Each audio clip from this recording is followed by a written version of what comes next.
S-400 air defence missile system. ఇది ఆ శ్రీకృష్ణుడి చేతిలో చక్ర ఇట్లనో మన ఇండియన్ ఎయిర్ ఫోర్స్ చేతిలో ఈ S-400 అలాంటిది. దీనికే మనం సుదర్శన్ చక్ర అని పేరు పెట్టుకున్నాం. మనం దీన్ని రష్యాతో 35,000 crores పెట్టి డీల్ ఫైనలైజ్ చేసుకుని 5 స్క్వాడ్రన్స్ ఆర్డర్ చేసుకున్నాం. ఆల్రెడీ 3 డెలివర్ అయిపోయినాయి. మిగతా 2 by 2026 సక్సెస్ఫుల్లీ ఇండియాలో ల్యాండ్ అయిపోతుంది. ఈ S-400 600 కిలోమీటర్స్ వరకు టార్గెట్ ని త్రూ రేడార్ డిటెక్ట్ చేస్తుంది అండ్ 400 కిలోమీటర్స్ వరకు డిటెక్ట్ చేసిన టార్గెట్ ని లాక్ చేసి షూట్ చేయగలుగుతుంది. ఇప్పటికీ రష్యన్ ఎక్స్పర్ట్స్ ఏం చెప్తారంటే ఇది even American 5th generation F-35 jets ని కూడా డిటెక్ట్ చేయగలుగుతుందని. అంత పవర్ఫుల్. ఆల్రెడీ పాకిస్తాన్ పైన మన సుదర్శన్ చక్ర ఎంత బీభత్సం సృష్టించిందో ఈ పార్టీకి అందరికీ తెలుసు. ఎట్ ఎ టైం 36 టార్గెట్స్ ని లాక్ చేసి సైమల్టేనియస్ గా 72 మిజైల్ లాంచ్ ని చేయగలుగుతుందంట సుదర్శన్ చక్ర.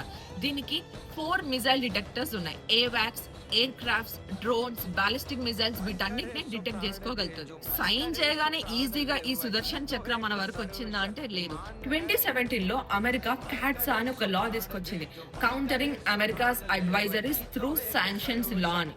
సో ఈ లా కింద నార్త్ కొరియా, ఇరాన్, రష్యా వీళ్ళతోని ఏ కంట్రీస్ కానివ్వండి డీప్ ఇంటిగ్రల్ కనెక్షన్స్ పెట్టుకోవద్దు అని చెప్పి.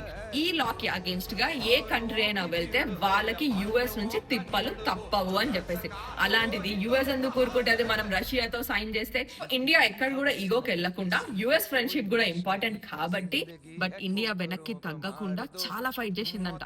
పాకిస్తాన్ అండ్ చైనా వీళ్ళు ఎట్లా సఫర్ చేస్తారు, వీళ్ళ నుంచి ఎలాంటి ట్రబుల్స్ ఉన్నాయని చెప్పేసి జియో పొలిటికల్ ఇష్యూస్ అన్ని, బార్డర్ లైన్ లో జరిగే ఇష్యూస్ అన్ని ప్లేస్ చేసి చాలా ఫైట్ చేసిన తర్వాత అప్పుడున్న యుఎస్ ప్రెసిడెంట్ ఆ లా కింద ఇండియాకి ఒక ఎగ్జంప్షన్ ఇస్తే మనం రష్యా దగ్గర నుంచి ఈ సుదర్శన్ చక్రాన్ని ఇండియాకి తీసుకొచ్చుకున్నాం.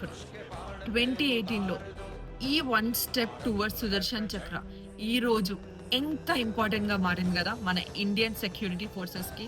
All thanks to India. జై హింద్.